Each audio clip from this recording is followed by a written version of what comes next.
Let's talk about new tools for creators with Prismatic.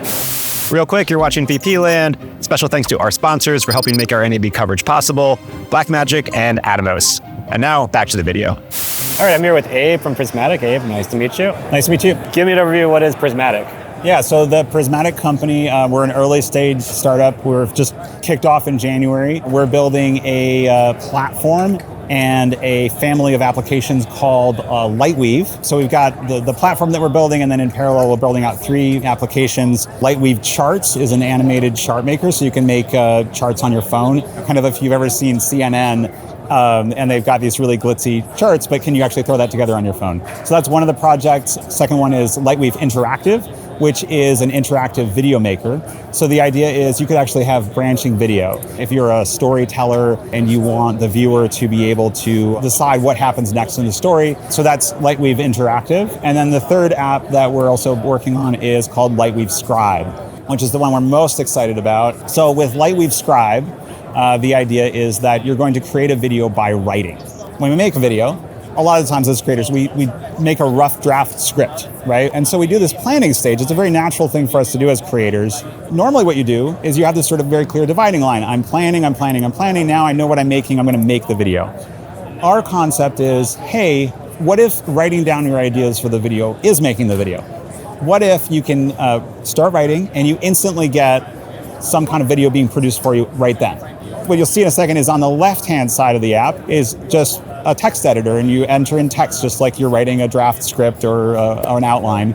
And just the way that you can format something, like if you're formatting something in bold or italics as you're writing, the idea is you can format this as, hey, this is what someone sees. This is what someone hears. This should be a particular image. I want an image of cherry blossoms right here. I want a video of a cherry blossom orchard. So here it is cycling around. So this is this person doing this. So they're writing. And you can see it saying, what you hear. Sort of like an AV style script, but yeah, exactly. Vertical. And then they've pulled in some images of those things. This is an image the user added? It's an image the user added, absolutely. And the idea is your video is produced instantly at that time, and you can hit play, and you can already see something.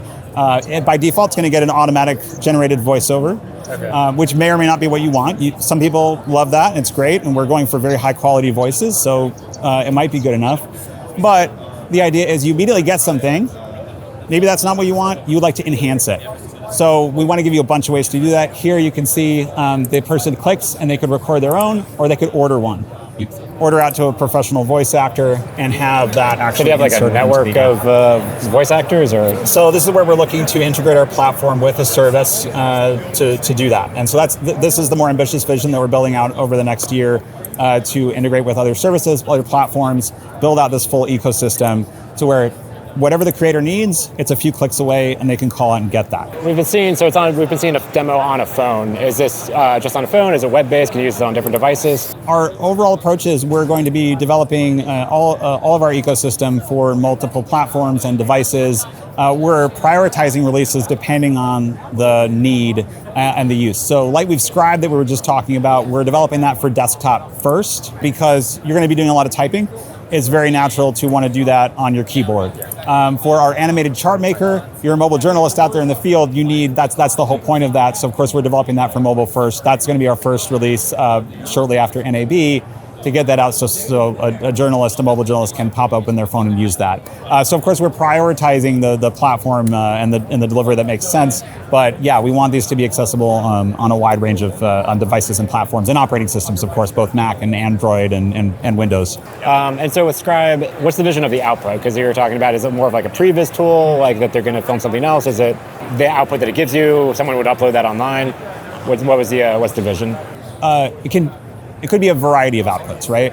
I mean, some of this just surprises me. Some of the most popular, like TikTok videos, for example, when I look at them, it's got some footage of Minecraft in the background and animated text over it with an automatically generated voiceover, and it's got millions of views. Somebody telling funny voices while Minecraft's in the background. Just like a quote of something on top of like some random footage. Exactly. Yeah. It never have occurred to me that would be popular, but if that's what you need to do, you can do that in here in a very short amount of time and just publish it. Just write the way it is. But of course, are you able to control aspect ratios? Control aspect ratios. So this is another thing that is very important to us. Is you make something once, but now you've got to transform the aspect ratio for this platform and that one. And beyond just even video, do you want to also have some of the same content in a blog? Yeah, the idea that you want to be able to edit and republish something in one place and have it update in multiple places at the same time. So in this case, this person's doing a video about their cherry blossom tours. They want to change the price. This warns them, hey, you've got it in all these different places. Can I help you update that?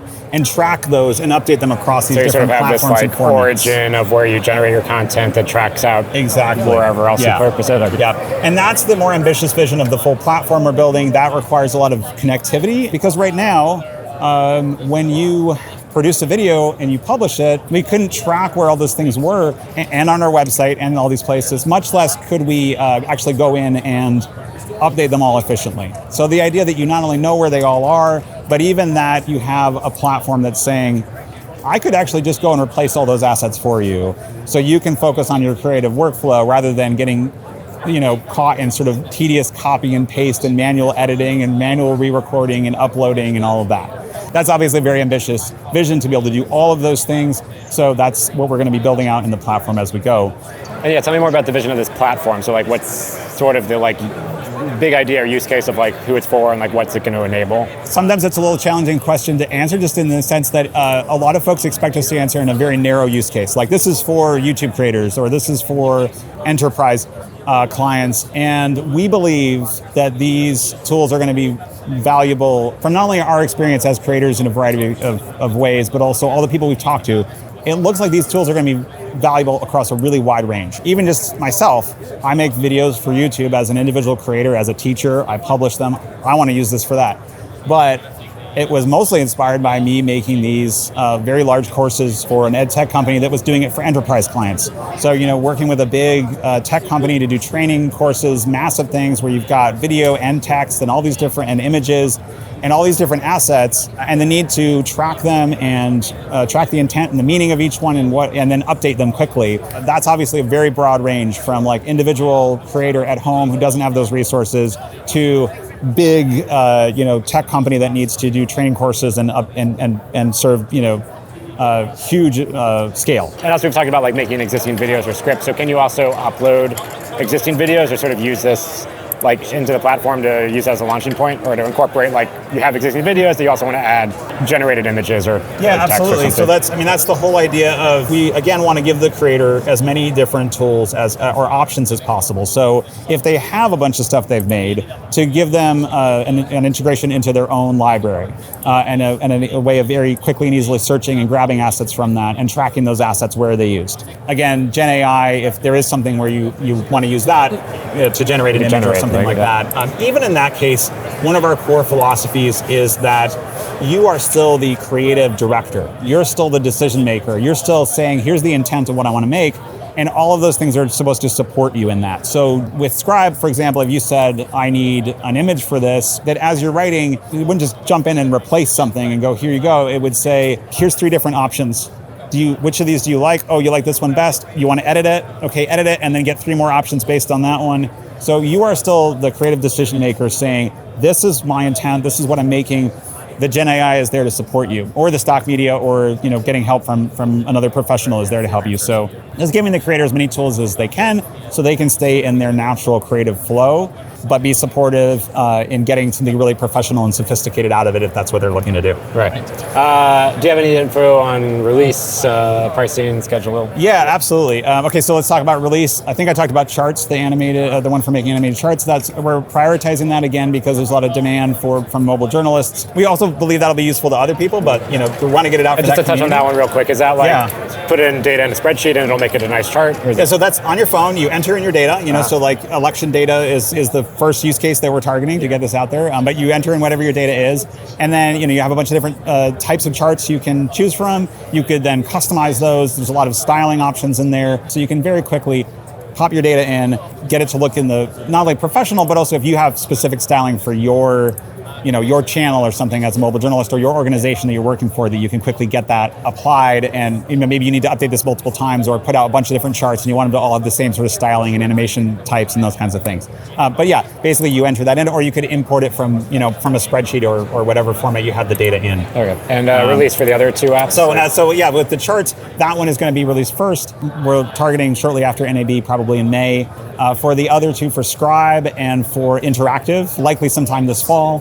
Full platform that we're building out to integrate with these things, to give them that advanced functionality to help you update and maintain your portfolio at scale. That will probably be sometime next year. Pricing, we're holding off on giving a very specific, we will have a subscription or a one-time purchase at this price. Ballpark. Well, the reason we're holding off is because our core mission here is to really unlock value that creators have to offer. And that means not only making it easy and accessible for their workflow, but obviously accessible for what they can actually pay for. I'm not trying to be political or anything and dodge the question, but like we are, as we work out the technical details coming up to release, things like the back-end costs of running these apps, we're trying to figure out how to get those as low as possible, because our goal is to not have this be a premium pricing model of, this is only for enterprise professional creators who can afford thousands of dollars or hundreds. We want to keep this as inexpensive and affordable as possible so that it's accessible to people, including in parts of the world that are, economically, you don't have the income to pay for something. And we want all those people to be able to tell their story and get access to these things. So obviously we have to be able to keep afloat and make money, but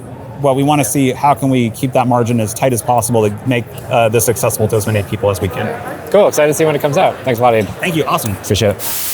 And that is it for this episode. Be sure to check out the rest of our NAB coverage over here at this playlist and hit the subscribe button for more videos like this. Thanks for watching. I will catch you in the next episode.